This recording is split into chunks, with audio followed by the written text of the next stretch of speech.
Dans le quartier huppé de Banana Island, Lagos se dressait une demeure imposante, entourée de hauts murs et de jardins soigneusement entretenus. À l'intérieur, chaque pièce respirait le luxe discret.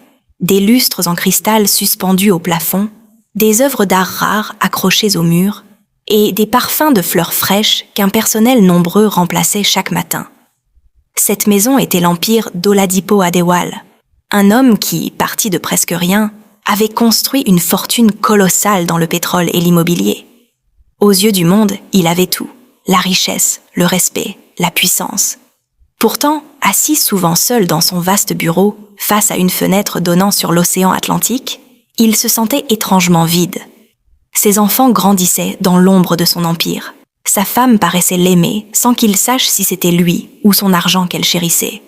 L'angoisse s'était mise à ronger cet homme autrefois sûr de tout.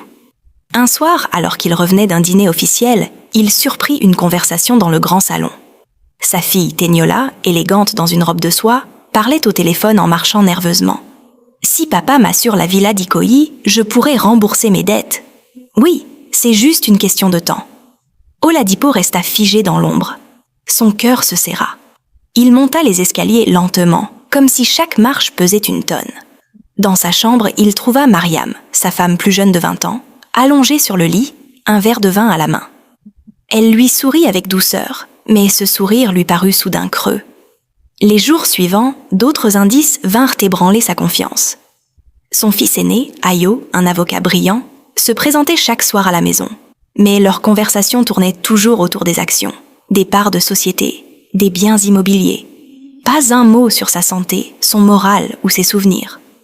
Quant à Kunle, le cadet, artiste rêveur et souvent en conflit avec son père, il s'était éloigné depuis des années, vivant dans un petit atelier à Surulere, préférant les pinceaux au contrat.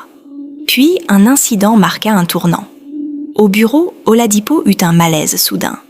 Rien de grave. Un simple vertige dû au surmenage, diagnostiqua son médecin personnel. Mais ce fut l'occasion d'observer la réaction de sa famille. Ayo, en apprenant la nouvelle, demanda d'abord « Et si papa n'était plus là demain, qui reprendrait l'entreprise ?» Teniola, elle, éclata en larmes. Mais ses questions se concentrèrent vite sur l'avenir matériel. Seule Mariam resta auprès de lui au chevet, attentive. Mais même là, il sentit un arrière-goût amer, comme si cette sollicitude cachait quelque chose d'autre. Cette nuit-là, incapable de dormir, Oladipo marcha dans le jardin. Le bruit des vagues au loin accompagnait ses pensées.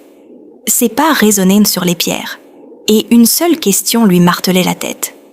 S'il savait que je n'avais plus que quelques mois à vivre, que ferait-il vraiment ? Ce fut cette angoisse, plus que le malaise lui-même, qui fit naître l'idée folle. Tester sa famille. Simuler une maladie incurable, observer leur réaction, découvrir enfin qui l'aimait pour lui, et qui ne l'aimait que pour son empire. Au petit matin, il avait pris sa décision. Mais il savait que ce jeu serait dangereux, car une fois les masques tombés, rien ne serait plus jamais comme avant. Les jours qui suivirent, Oladipo consulta un ami médecin, le docteur Folarin, un vieil homme digne et discret qu'il connaissait depuis 30 ans. Dans le secret de son cabinet, il lui dit « Folarin, j'ai besoin de ton aide. Mais pas en tant que patient, en tant qu'ami. Tu as l'air grave, répondit le médecin en posant ses lunettes. Que se passe-t-il ? Je veux que tu annonces à ma famille que je suis atteint d'une maladie incurable. Quelque chose qui me laisse 1 an, tout au plus. Le docteur le regarda comme s'il était devenu fou. Tu réalises ce que tu me demandes ? Jouer avec la peur, la douleur de tes enfants ? Justement, murmura Oladipo, les yeux embués. Je dois savoir.